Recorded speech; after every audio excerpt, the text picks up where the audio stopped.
Welcome to మాలిన్ kitchen. ఈ రోజైతే మనం రంజాన్ నెలలో మనం ఇలా షర్బత్ చేసుకొని తాగితే చాలా చాలా బాగుంటుందండి. హెల్తీ అయిన షర్బత్ అండి ఇది. మనం షర్బత్ అయినా ఈ ఎండాకాలంలో మనం షర్బత్లు, డ్రింక్స్లు, జ్యూస్లు అన్నీ చేసుకొని తాగితేనే మనం తాగేటప్పుడు మనం ఐస్ ఫ్రూట్ వేసుకొని ఇందులో తాగితే చాలా చాలా బాగుంటుందండి. మనకైతే వావ్, మనం ఇలాగే చేసుకొని డైలీ ఒక గ్లాస్ తాగితే పిల్లలైనా పెద్దవాళ్ళైనా చాలా చాలా బాగుంటుందండి.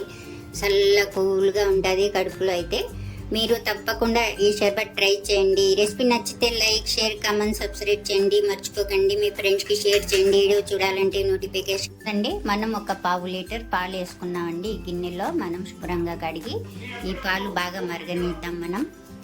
మనకు పాలు అయితే బాగా మరగాలి. చిక్కటి పాలు తీసుకోవాలండి.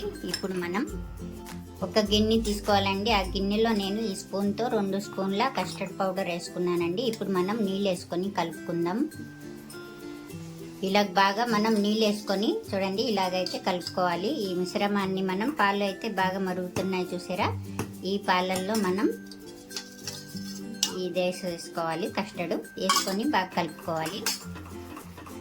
ఇలా బాగా మనం మరగడించాలండి. చూసారా, ఇలాగైతే మరిగింది. ఇప్పుడు మనం ఇందులోకి 1/2 కప్పు చక్కెర అయితే వేసుకుంటున్నానండి. పంచదార మనకు తీయగా కావాలంటే ఇంకా వేసుకోవచ్చు, మన ఇష్టం. నేనైతే ఒక 1/2 కప్పు వేసుకుంటున్నాను. వేసుకొని ఇది కూడా బాగా మరగనిద్దాం. ఇలాగైతే బాగా మరిగింది మనకు పాలు ఇని. ఇప్పుడు మనం చూసారా, ఇలాగైతే ఉండాలి మనకు. స్టవ్ అయితే ఆఫ్ చేసేసుకుందాం.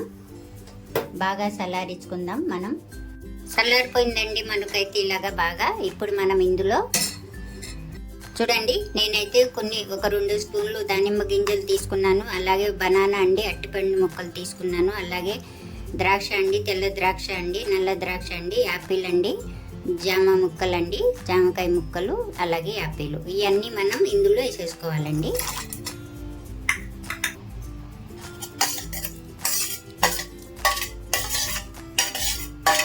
అన్నీ వేసుకొని బాగా మనం కలిపేసుకోవాలి. కావాలంటే మనం సబ్జా సీడ్స్ అయినా, సబ్జా గింజలు మనం నానబెట్టి వేసుకోవచ్చండి. మనం ఇలాగ వేసుకోవాలి అన్నీ. అంతే అండి, రెడీ అయిపోయిందండి. ఎంతో సింపుల్గా అయిపోయే సమ్మర్ షర్బత్ అయితే రెడీ అయిపోయింది. ఈ రెసిపీ నచ్చితే లైక్ చేయండి.